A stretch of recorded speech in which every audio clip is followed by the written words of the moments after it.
ఇది పూరీలో ఉన్న బేడీ హనుమాన్ మందిరం కథ. ఈ మందిరంలో హనుమంతులు ఇప్పటికీ బంగారు బేడీల్లో బంధించబడి ఉన్న రూపంలో దర్శనమిస్తాడు. కాని రావణుడి వంటి అహంకారిని కూడా ఎవ్వరూ బంధించలేని హనుమంతుణ్ణి ఇక్కడి ఎవరు బంధించారు? ఎందుకు బంధించారు? ఎలా బంధించారు?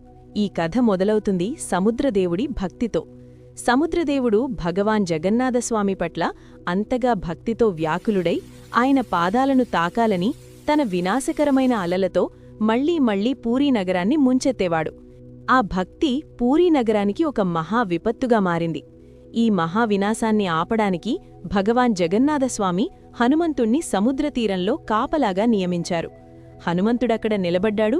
సముద్రం కూడా కొంతకాలం శాంతించింది.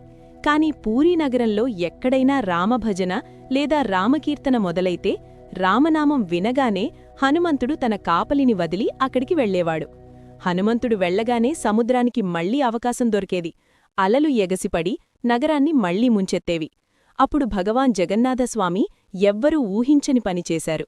ఆయన స్వయంగా సముద్రతీరానికి వచ్చి హనుమంతునితో, నీ శక్తి అంత గొప్పది, నిన్ను ఎవ్వరూ ఆపలేరు. కాని పూరీనగర రక్షణ కోసం నీ కర్తవ్యాన్ని విడిచిపెట్టకూడదు.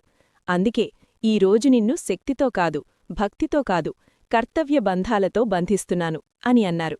అలా భగవాన్ జగన్నాథస్వామి హనుమంతుణ్ణి బంగారు బేడీల్లో బంధించారు. ఇది శిక్ష కాదు, అపమానం కాదు, కర్తవ్యానికి ఇచ్చిన గౌరవం. భగవాన్ తన భక్తుణ్ణి కర్తవ్యానికి కట్టుబడి ఉంచిన ఆ పవిత్ర స్థలమే ఈ బేడి హనుమాన్ మందిరం. ఇప్పటికీ హనుమంతుడు అక్కడే ఉండి పూరీ నగరాన్ని రక్షిస్తున్నాడు. ఈ కథ మీ మనసును తాకితే కామెంట్లో జై శ్రీరామ్ తప్పకుండా రాయండి.